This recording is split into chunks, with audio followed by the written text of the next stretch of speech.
most late the same year coins that people are buying, like later this year, 25 coins, or last year's 24 coins when we're buying the name, are uncirculated, as it were. But really, what does that mean? That most coins are pre-owned in some way, unless they are pre-ordered or fresh from the mint. Bullion coins have not been in someone's pocket. They have not been used for purchases. They've not been given out in change at a store. They've not been taken to a store and banked by a business depositing cash. Bullion coins like an American Silver Eagle, or a Canadian Maple, or a British Britannia, although coins of government mints are not used in exchange for goods and services. Dealers are happy to buy back gold and silver coins. That is part of the market making processes. That the people who buy gold and silver coins have to be confident that there is a market for them to sell back their coins, that there is confidence in a market. People need to feel that there is a valued investment in the trade process. The wholesaler only supplies current and recent year coins, come with higher premiums and spread, and the more discerning savers like the options of 3 and 5 year old coins, because they like the market trade and they want to trade more at a better cost.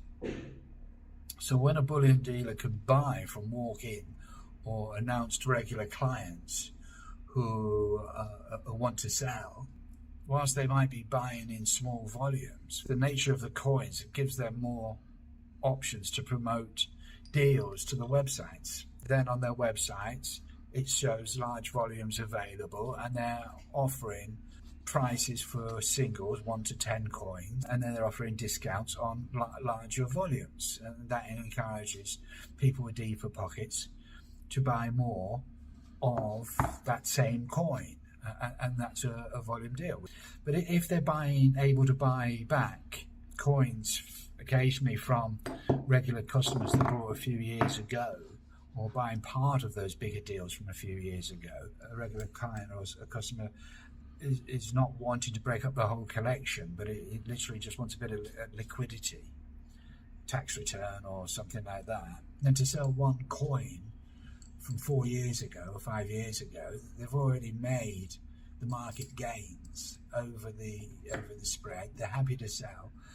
If someone announces by email that they wish to come into the shop, they're saying, I've got these coins, I wish to sell, dealer is happy to buy, because that means that they can announce on their website, look, we've got also other options rather than just recent years of the British Britannia. They've got the Canadian Maple. It's worth always emailing ahead, because they know if you email ahead that you have possibly emailed another dealer who are reconnecting with bullion dealers to sell older year coins, so that other people can buy older year coins. So new or used is, for me, I always go for slightly older, not this year's coins, unless there's something about a new security feature, a new design that you want a specimen example of. You will look at the sellback prices, look at the premiums and compare them. It's not as if it is like a brand new car that it depreciates in value as soon as it goes off the forecourt. The spread is slightly less on a coin that is 2 or 4 years old already, rather than fresh monster boxes that have been brought from the wholesale dealers that but your bullion dealer is breaking out of a box and is introducing to the markets, they will be able to charge a greater premium on those. So they do like, the bullion dealers do like return customers, even if they are selling back. On the conditions of the coins, I see many YouTube channels saying it's all about the conditions, and apparently it's not. He says that as long as they're not damaged, you haven't done something stupid like put a nail to make a hole to ring it, put it around someone's neck. And you can imagine if you gift your coin to your younger son and he tries to gift it to a girlfriend, someone ends up putting a hole in it, put it on a chain, and you're literally down to melt, and it's probably even less than the full 1 ounce now. So no one would do that now, I'm sure. Anything that's not affecting the weight, then, or the authenticity on a buyback, it's not an issue, including milk spots on silver coins. Gold doesn't tarnish. So milk spots aren't an issue. I know people like to talk about it on YouTube channels. Apparently it's not an issue on buyback, and quite frankly, silver is what he was telling me. Now maybe he's been nice, and as if you're buying, then that's what they're trying to reassure you on things like that. But a good bullion dealer, a local coin shop, when you're selling back, if someone starts, starts hustling you and giving you excuses about why something's not worth so much, that's the sort of thing you expect from a pawn shop. And that's the sort of conversation it's not worth it. You really are just, what the spot price is for buying and selling. Then it's just talking about the premiums and how much you're losing, but below or below spot, you're paying above spot, and therefore you're working out the spread, and therefore you've just got to look at what the market's offering.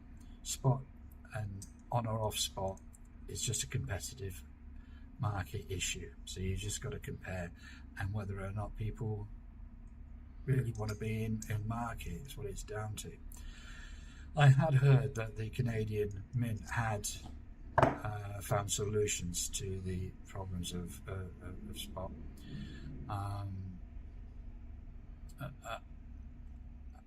as a production problem, and that the American Silver Eagles had were most prone.